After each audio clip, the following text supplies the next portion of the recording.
Hey guys, HuShang here. It is July 17th, 2020, and today we're going to be looking at a pretty awesome style in the Terran versus Zerg matchup. This is a style that I personally enjoy quite a bit. It's super hyper aggressive, probably the most aggressive you can be in Terran versus Zerg while still playing, you know, a somewhat macro style game. So I think you guys are going to like this one. Before we get started, if you're new to the channel, I'm a Grandmaster with all three races, and I do quite a bit of coaching. If you're interested in that, I'll leave a link in the comments. But yeah, let's get into the guide. So I've opened up pretty standard here. I have a 14 depot, a 16 racks, and then I'm going to follow it up with a 16 gas. So racks first build. And we're going to break this build, or this style I should say, up into three parts. So the first part of the game we're going to be doing a slight pressure, and we're going to be opening up with some Hellions and a Liberator. But since this is more of a style, you can actually open up into this build with quite a few openings. So you could go into Banshees if you wanted, or even Raven or Medivacs for a Hellion drop. There's quite a bit of options that are totally fine, and you could get away with those as well. But for this guide, I'm going to be opening up with a Hellions and a Liberator. So we have our Orbital Command starting, we have our Reaper starting, just pretty standard TVZ stuff. If you're not familiar with the openings, you can check out my Hellion Liberator guide. That'll give you way more details on the opening. But okay, 20 depot. This Reaper is going to go get some scouting info. This is against an AI, so usually I do an SCV scout as well. But for this AI game, I did not. Behind this Reaper, we are going to get a factory. And then we're going to use this to swap over to Reactor and start some Hellions. Now, we don't need a lot of gas for this build, but we have a lot of minerals floating. So what you can do is just take this quite early, but then not fill it. You'll see how I do that in a second. In the meantime, just making sure they're expanding, getting their third base. Our Marines over here in case an Overlord tries to come in. And then here's what I was talking about. So I'm not going to fill this right away. Like, you might want to grab two and put them in, but instead I'm going to just rally. And so this is going to give us slightly less gas, which is good for this build specifically, because we don't need quite a bit of gas for it. But getting this gas, just one guy in it quickly, lets us get this starport on time still. Okay, and then we'll swap over the factory and the barracks reactor so we can start our Hellion production.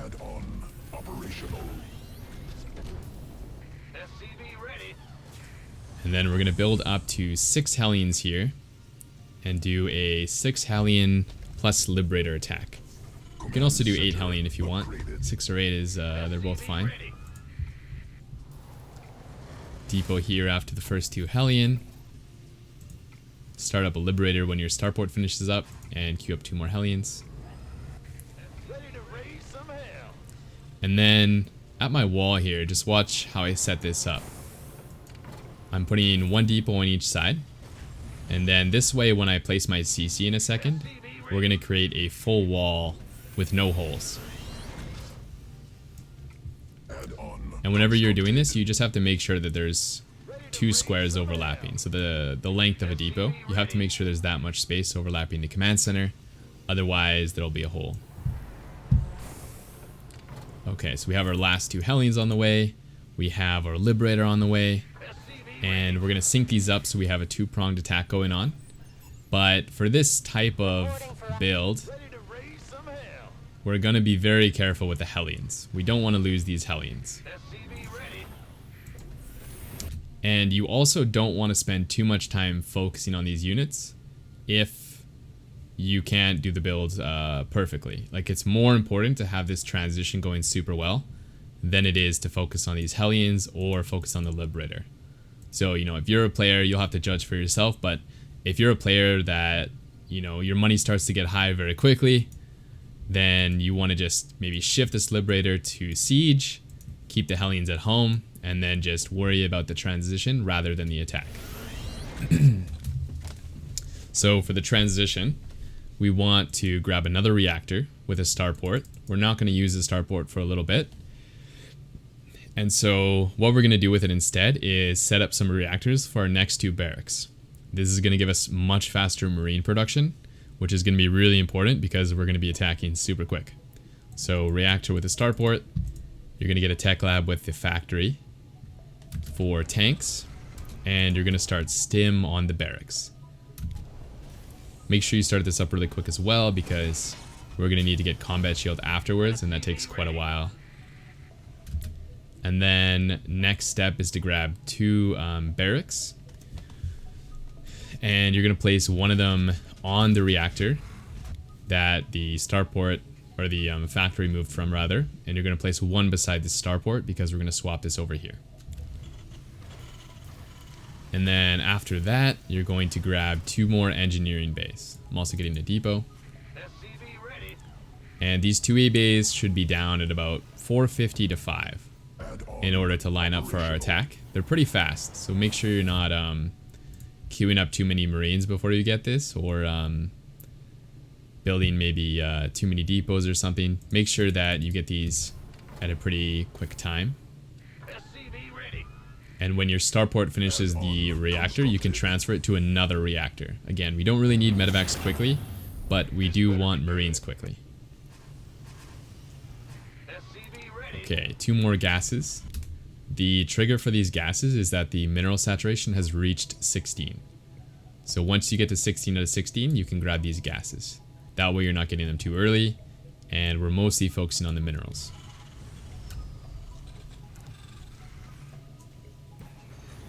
Next up, you're going to grab your 1-1 upgrades. We're going to try to line this up with our attack. So you want to make sure these start quickly. Swap your barracks over. And some people will start up marine production right now, thinking, oh, I need the marines fast. It's actually much better for you if you sync them all up at the same time.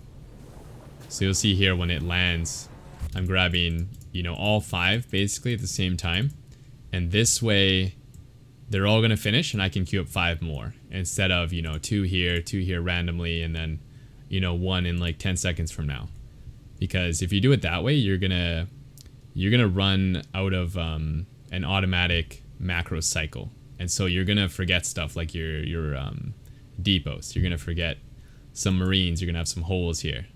You're going to get supply blocked easily. So you want to get into a cycle where it's very easy to do. So 5 marines at the same time. Get our tanks going. And then this is very important for this build actually. So what we're going to do is not make too many SCVs. Normally you would stay on 3 racks for a little bit longer till you had maybe 52 or 54 workers. And so you'd already have a lot of workers at this base, like 8 or so. But with this type of strategy where we want to be super hyper aggressive, we want to have these units really fast. So the idea is that we get these barracks when we're only on 2 base saturation, like 44 workers. And that way we can attack quite a bit faster, quite a bit stronger as well. So throw these down and then prioritize the unit production over the SCV production. You can see I'm halted here for a little bit. And so we're going to just halt, get all this stuff up, get our units going, and then resume SCVs a little bit, but not too much. Okay, so we got our tanks going. We're building up to 3 tanks. Don't forget combat shield. Very important for this type of push. Keep up this production, very synced up. Again, you can see that they're all synced up here, so we're not missing any marines. And then the last thing you want to do after you have 3 tanks queued up, I'm going to queue up 1 more in a second, and combat shield, is start your medevacs. So make sure you don't queue up these medevacs too fast, because it's really tempting to get some medevacs early, but you don't want to get those too quickly. You want to prioritize the tanks and the combat shield. I can't tell you how many times I have forgot combat shield and got my medevacs because I'm like, oh, I have a lot of money, time for medevacs. But no, you really need this combat shield first. You can see that our upgrades in combat shield are going to line up super well. And as soon as you have like 2, maybe you can wait for 3 tanks, but it's pretty helpful if you push early with this type of build, so you can start clearing creep when they're not quite ready to fight you off. So from a Zerg perspective, they want to get, you know, 3 bases fully saturated. So if we push a little bit later than this, they're already going to be making units naturally, which means that they can make their banelings quickly and they can push us off creep really fast. But if we push now, like 6:30 or so, we're early enough that they're not quite ready to make units, and they don't quite have a lot of Zerglings yet to make banelings. So there's a very small window right here that we can make use of to clear the creep and set up a nice position to attack. Also, I've stopped workers. Again, this is super hyper aggressive, so we're going pretty hard on the aggression. It's basically an all-in. But if you get a base or something, you could definitely transition, but it's very, very aggressive. I'm a little early here, so you want to take this slowly. Like, in a normal game, what I would do is there's probably creep out to here if they're a strong player. So you want to siege up like this area and just clear it back slowly and keep pushing forward slowly, and you probably won't have a fight till your upgrades are complete. So you wouldn't dive this deep right away. You would just be maybe over here slowly moving forward. And then once your upgrades are complete, then you can start going for some aggressive fights. You should be a lot closer to their 3rd base or 4th base, and you can force a fight, and you should have a lot more units than them with this type of build. You have a lot more units than you normally do for sure with this fast double 4th and 5th racks. So very, very hyper aggressive build. I have some replays I'm going to show you guys tomorrow. We'll continue the series then.